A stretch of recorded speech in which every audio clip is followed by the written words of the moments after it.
There's a bigger dream waiting for you. Just waiting for you to step into it. Everything you try to do is already done. So when I figured that out, what I'm putting out is what's coming back.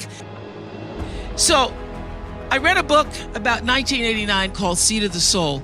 And in that book, Gary Zukav talked about the laws of karma, of the laws of cause and effect, the third law of motion.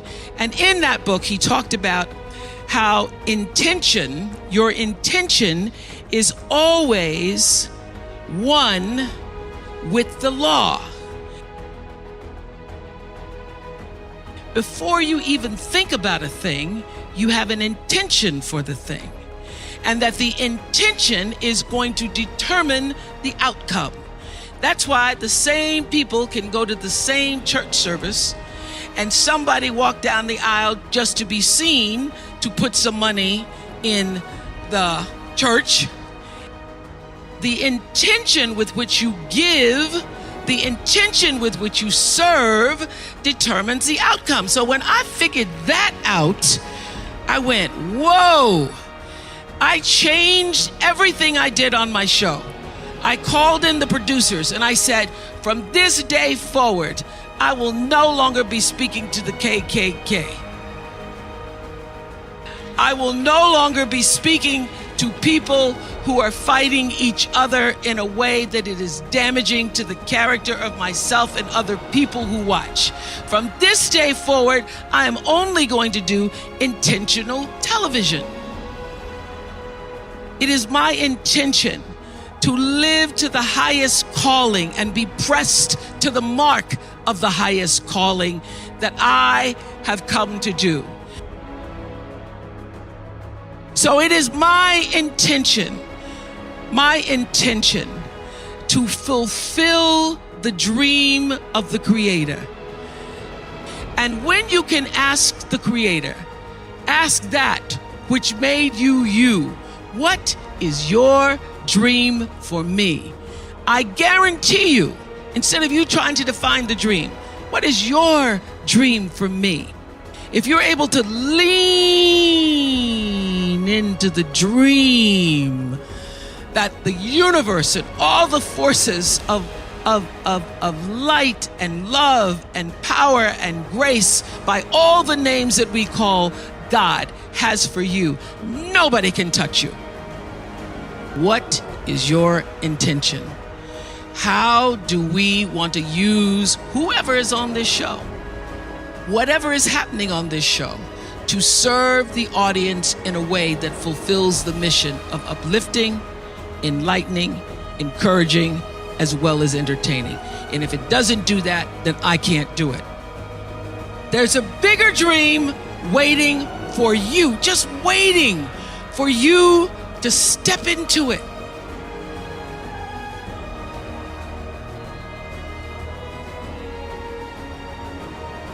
Your life is big. Your life is huge. And we spend so much time wanting to be in somebody else's life. And you don't get honored, you don't get revered, you don't get celebrating wanting what somebody else has, because that which created you, divine intelligence that dreamed you from before your ancestors ever knew they would become your ancestors, that which dreamed the seed of you. And you get no credit messing in somebody else's territory or trying to have power over something you have no control. Another one of my favorite teachings is The Wizard of Oz. When the Wicked Witch of the West says, go away from here because you don't have any power here, you have no power in any territory other than your own.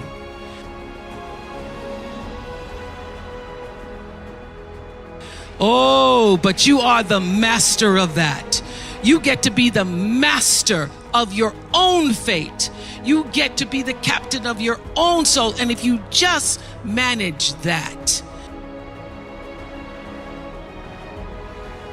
what are you pushing against?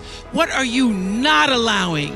What are you blocking because you have this idea of who and what you're supposed to be, instead of leaning into the dream that's already been created and waiting for you? It's waiting for you.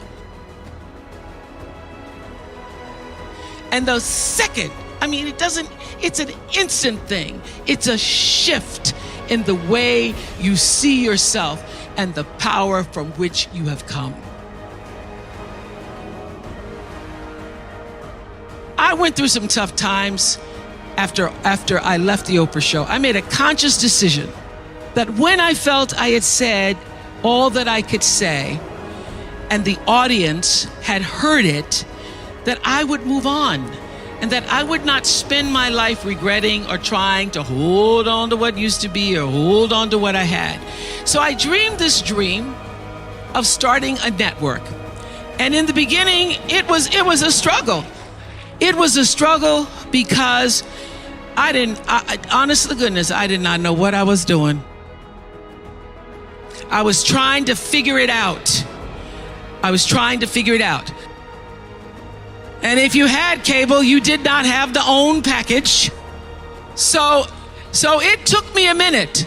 And unlike most people who you get to have your mistakes in private, some don't go right in your life, you get to sulk about it in private. If I make a mistake, it's on the CNN crawl or the CNN news. So when I was in the climb and there were so many wonderful owners, I see Churl Action Jackson here. There were so many wonderful owners, people who said, oh, we're going to stand with you. We're going to stand by you. Thank you, Roland Martin. There were so many people who said, listen, we believe that this can happen. Tyler said, I'm going to help you out because Tyler can go home and write a script and direct it, produce it, and shoot it, and do it for less money than anybody in Hollywood. So we started with the foundation of have and have nots. If loving you is wrong, love thy neighbor, Mama Hattie. And then I started to dream another dream about scripted television, because in the beginning I was told you couldn't do it. You couldn't do it, didn't have enough money to do it. And I dreamed the dream. I read Proverbs 11:28 that says, those who trust in their riches will fall, but the righteous will rise and thrive like a green leaf.